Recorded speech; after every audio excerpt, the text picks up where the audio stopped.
গমা শোনে হর্ষবাজারের বেগুন চলিয়ে আসছেন পাল্লার। আল্লাহু আকবার, আল্লাহু আকবার, আল্লাহু আকবার কবীরা। প্রিয় ভাইয়েরা, আপনারা সবাই ভালো আছেন? সবাই ভালো আছেন আপনারা? অনেক কষ্ট হয়েছে আপনাদের আমি জানি, আর অল্প সময় একটু কষ্ট দিব। সকাল 10টা থেকে রাত 10টা পর্যন্ত 12 ঘন্টার একটা প্রোগ্রাম। এই তো 10টা বাজতে আর অল্প কিছু সময় বাকি, আমি শেষ করে দেব ইনশাআল্লাহ। 3 দিন আগে আসছো? আচ্ছা, মাশাআল্লাহ মাশাআল্লাহ। পেকুয়ার প্রোগ্রাম আজকে ইতিহাস হয়ে থাকবে ইনশাআল্লাহ। আপনারা এই যে চকরিয়া থেকে কারা কারা আসছেন দেখি? চকরিয়া, মাশাআল্লাহ, ঠিক আছে। উখিয়া থেকে কারা আসছেন? আচ্ছা। তারপরে এই যে কক্সবাজার সদর থেকে কারা? অনেক ভাইরা আসছে, মাশাআল্লাহ, হাত নামান। রামু থেকে কারা? রামু, এই যে রামুবাসী। মহেশখালী থেকে কেউ আসছেন? এটা তো মহেশখালীর প্রোগ্রাম হয়ে গেছে দেখা যায়। কুতুবদিয়া আছে? আচ্ছা আচ্ছা। ঈদগাঁও থেকে কেউ আসছেন? ওর ঈদগাঁও থেকেও আসছে, আল্লাহু আকবার। আচ্ছা, পেকুয়া থেকে কারা কারা দেখি?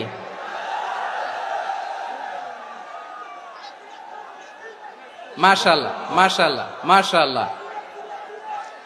আচ্ছা, সাতকানিয়া লোহাগড়ার কে?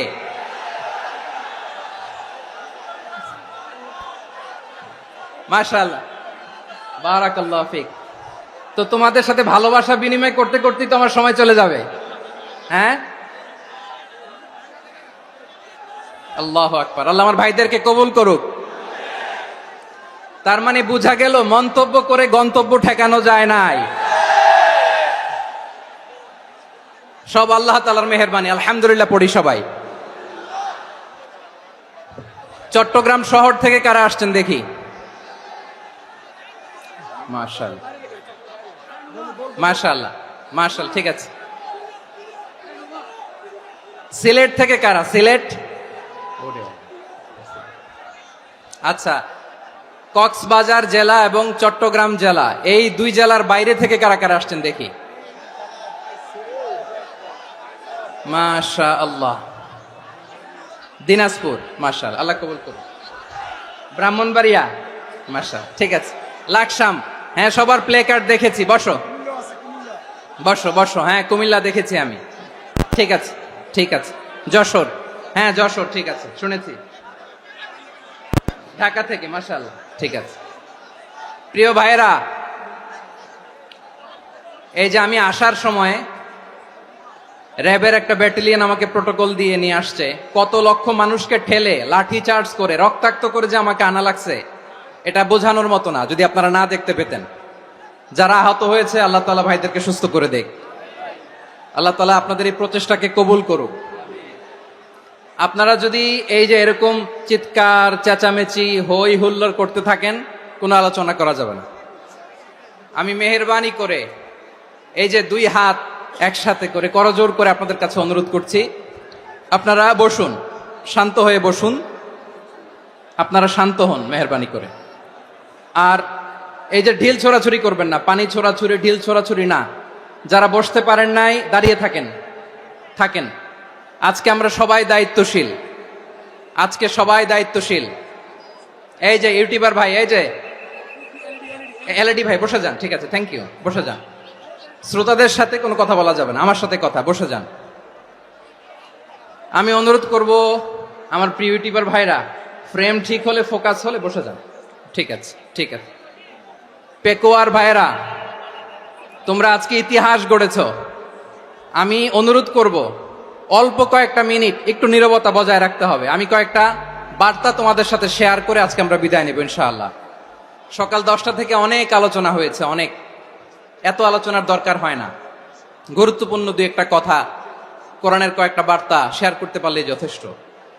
আমরা যা সকাল থেকে শুনেছি এতটুকু আমল করতে পারলে এনাফ, গুড ইনাফ। কিন্তু একটু নীরব হইতে হবে, আল্লাহর ওয়াস্তে আরব বিশ্বে একটা ট্রেডিশন আছে, আল্লাহর ওয়াস্তে বললে এখানে এর উপরে আর কথা থাকে না, এটা হচ্ছে লাস্ট কথা। আল্লাহর ওয়াস্তে, আমি আবারও বলছি, আই রিপিট, এই যে তোমরা সবাই young, the Gen Z of Pekua, তোমরা বাংলাদেশের চিত্র পাল্টে দিয়েছো। এই যে প্যান্ডেলের পিছনে এখানকার 3 গুণ মানুষ, ওখানে এলইডি আছে, ওখানে বসে দেখো, কেউ কাউকে ধাক্কা দিবে না। আল্লাহর ওয়াস্তে শেষ, আর বলবো না। যদি দেখি চুপ করেছো, কথা বলবো, নাহলে চলে যাবো, শেষ, এখানেই শেষ, বিদায়। কয়েক মিনিট একটু নীরবতা বজায় রাখা যাবে আজকে? যাবে বাস। সকল প্রশংসার মালিককে, সকল ক্ষমতার উৎসকে, কেউ যেটা পারে না পারে কে? সে আল্লাহর দরবারে আমরা শুকরগুজার হচ্ছি, পড়ে নিচ্ছি কালিমাতু শুকর, আলহামদুলিল্লাহ। সবাই গলা খুলে আওয়াজ করে পড়ুন, রব্বানা লাকাল হামদ হামদান কাসীরান তাইয়্যিবান মুবারাকান ফীহি ইয়া রাব্বি লাকাল হামদু কামা ইয়ানবাগি লিজালালি ওয়াজহিকা ওয়া আযীমি সুলতানিকা লাকাল হামদু বিল ঈমান লাকাল হামদু বিল ইসলাম লাকাল হামদু বিল কুরআন। মরহুম মাওলানা শহীদুল্লাহ স্মৃতি সংসদ ও পেকুয়া সমাজ উন্নয়ন পরিষদের যৌথ উদ্যোগে আয়োজিত আজকের এই ৮ম তাফসীরুল কোরআন মাহফিলের সম্মানিত সভাপতি, প্রধান অতিথি, বিশেষ অতিথি, মঞ্চে উপবিষ্ট মেহমানবৃন্দ এবং দেশ বরেণ্য প্রথিতযশা ওলামায়ে কেরাম, যারা সকাল 10টা থেকে আজকের এই বিশাল তাফসীরুল কোরআনের ময়দানে আলোচনা করেছেন, আমি সবার প্রতি কৃতজ্ঞতা, অভিনন্দন, মোবারকবাদ জানিয়ে শুরু করছি। আল্লাহ রাব্বুল ইজ্জত জালালের দরবারে শুকরিয়া জ্ঞাপনের পাশাপাশি আমি আপনাদের শুকরিয়া জানাই, যারা কক্সবাজারের বিভিন্ন থানা থেকে, চট্টগ্রামের বিভিন্ন থানা থেকে এবং বাংলাদেশের বিভিন্ন জেলা থেকে আজকের আমাদের এই প্রোগ্রামে প্রায় দীর্ঘ 5 বছর পর যে তাফসীরুল কোরআনের প্রোগ্রাম দিয়ে এবছর আমরা প্রোগ্রাম শুরু করছি, সেই প্রোগ্রামে আপনারা জয়েন করেছেন। আপনাদের সবাইকে অন্তরের অন্তঃস্থল থেকে শুভেচ্ছা জানাই। আমি অন্তরের অন্তঃস্থল থেকে শুভেচ্ছা জানাতে চাই আমার প্রিয় সাংবাদিক বন্ধুদের, electronics media, printing media, YouTuber ভাইদের। আজকে এই প্রোগ্রামের শান্তি শৃঙ্খলা নিরাপত্তার দায়িত্বে নিয়োজিত ছিল পুলিশ বাহিনী, বিডিআর বাহিনী, তারপরে র্যাব, দেশপ্রেমিক সেনাবাহিনী এবং পেকুয়ার ভলান্টিয়ার্স ভাইয়েরা, যারা যেভাবে আজকের প্রোগ্রামকে সার্থক করার জন্য আপনারা শ্রম দিয়েছেন, সময় দিয়েছেন, মেধা দিয়েছেন, উপস্থিত হয়ে প্রোগ্রামকে সার্থক করেছেন, আমি সবাইকে শুভেচ্ছা এবং মোবারকবাদ জানিয়ে শুরু করতে চাই। সম্মানিত ভাইয়েরা, আমাদের সময় হাতে খুব কম। বড় তাফসীল প্রোগ্রামগুলোর সবচেয়ে বড় ক্রাইসিস বা প্রবলেম হচ্ছে এখানে শোডাউন থাকে বেশি, ইউটিউবার থাকে বেশি, নিউজ কাভারেজ বেশি, কিন্তু মন খুলে, প্রাণ খুলে, নিঝুম নিস্তব্ধ একটা পরিবেশে কথা বলার যে সুযোগ, সেটা হয়ে ওঠে না। কিন্তু আমরা একটু কষ্ট করলে, একটু স্যাক্রিফাইস করলে এটা সম্ভব। আমি শুরুতে হাত জোর করে আল্লাহর ওয়াস্তে আপনাদেরকে চুপ থাকতে বলেছি। কোনো ভলান্টিয়ার্স আপনাকে বলবে না, একজন আরেকজনকে বলবে না, একে অন্যকে বলার দরকার নাই, থামো, সরো, জায়গা নাই, কিছু বলার দরকার নাই। শুধু চুপ থাকতে হবে মেহেরবানি করে কয়েকটা মিনিট। আল্লাহর ওয়াস্তে যদি মেহেরবানি করে চুপ থাকতে পারেন, কয়েকটা কথা শেয়ার করবো ইনশাআল্লাহ। এইদিকে চুপ হয়ে গেছে মাশাআল্লাহ, এই দিকটাতেও। আল্লাহর ওয়াস্তে ধাক্কা ধাক্কি জায়গা না হলে পেছনে চলে যাও, আমাকে দেখা লাগবে জরুরি না তো, এলইডি আছে, ওখানেও দেখা যাবে, ওখানে চলে যাও। ধাক্কা ধাক্কি করে ঘেমে ঘরমাক্ত হয়ে কি একটা কঠিন অবস্থা। শীতের সিজন মনে হয়, আমি তো ঘামতেছি, হ্যাঁ ফ্যানটা বাড়াই দিতে হবে, ঘামতেছি টোটালি। র্যাবের ভাইয়েরা কি পরিমাণে কষ্ট স্বীকার করেছে আমাকে এখানে উঠাতে, যে এটা বলে বোঝানোর মতো না। তো আমাদের দেশের ভাইয়েরা ইমোশনাল, আবেগী, অনেক আবেগ দিয়ে অনেক কিছু আমরা হারাই, ভুল করি, আমরা বুঝি না, লং রানে আমরা চিন্তা করতে পারি না। একটা নিঝুম নিস্তব্ধ পরিবেশ যদি দেয়া যেত, কথা বলতে পারতাম, লক্ষ লক্ষ কোটি কোটি মানুষ, সারা পৃথিবীর মানুষ এটা শুনতো, মানুষের মন মস্তিষ্ক চিন্তা মননে পরিবর্তন আসতো। কিন্তু ধাক্কাধাক্কি করে আসতে আসতে আমাদের মাইন্ড ডিস্টার্ব হয়ে যায়। কিছু বুলেট পয়েন্ট সাজিয়ে নিয়ে আসছে, যেটা বলবো এটা ব্রেন থেকে হারিয়ে যায়, আর মনে রাখতে পারি না। জান নিয়েই তো টানাটানি, আমি মনে রাখবো কি? জান নিয়ে টানাটানি।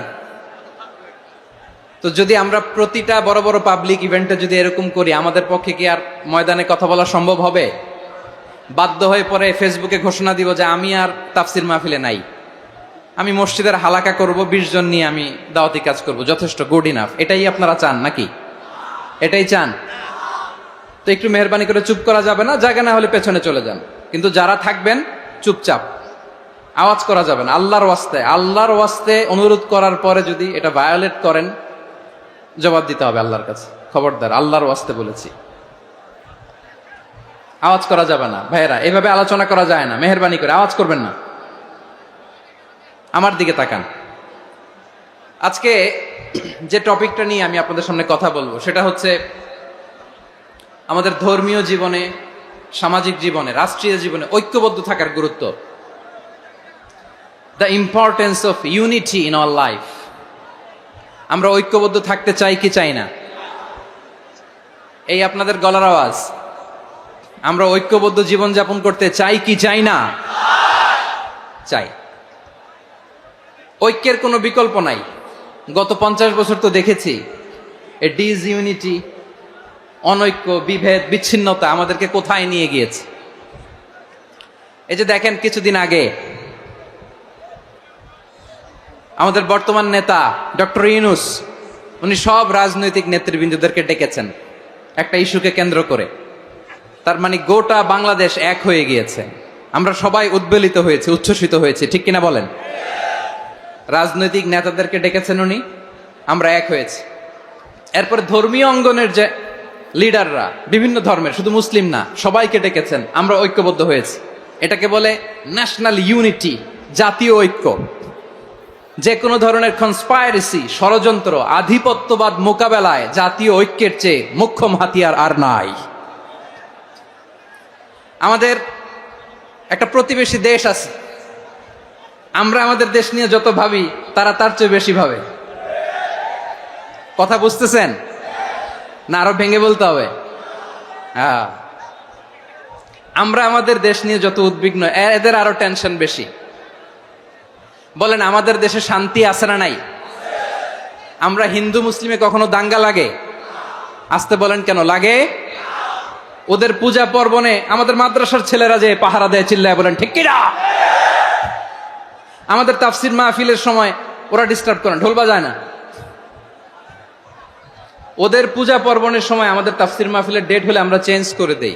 সুবহানাল্লাহ, কি সাম্প্রদায়িক সম্প্রীতির রোল মডেল। আর ওই বাংলাদেশের ব্যাপারে তারা অনেক ডিসইনফরমেশন ছড়াচ্ছিল। ভারতের অনেকগুলো গণমাধ্যম, আমি জেনারেলাইজ করব না, আমাদের প্রতিবেশী দেশের সব গণমাধ্যমকে আমি দোষ দিতে চাই না, অনেকগুলো গণমাধ্যম তারা ডিসইনফরমেশন শেয়ার করেছে। ডিসইনফরমেশন আর মিস ইনফরমেশনের পার্থক্য আছে। মিস ইনফরমেশন না জেনে ভুল বুঝে একটা মিথ্যা বা ভুল তথ্য ছড়িয়ে দেয়া, এটার ক্ষমা আছে, এটার কি আছে? আর ডিসইনফরমেশন মানে ইচ্ছা করে, প্ল্যান করে, ম্যাপ করে, ছক এঁকে মিথ্যা, গুজব, রটনা সোশ্যাল মিডিয়ায় ছড়ানো, এটার ক্ষমা আছে? আওয়াজ করে বলেন, ক্ষমা আছে?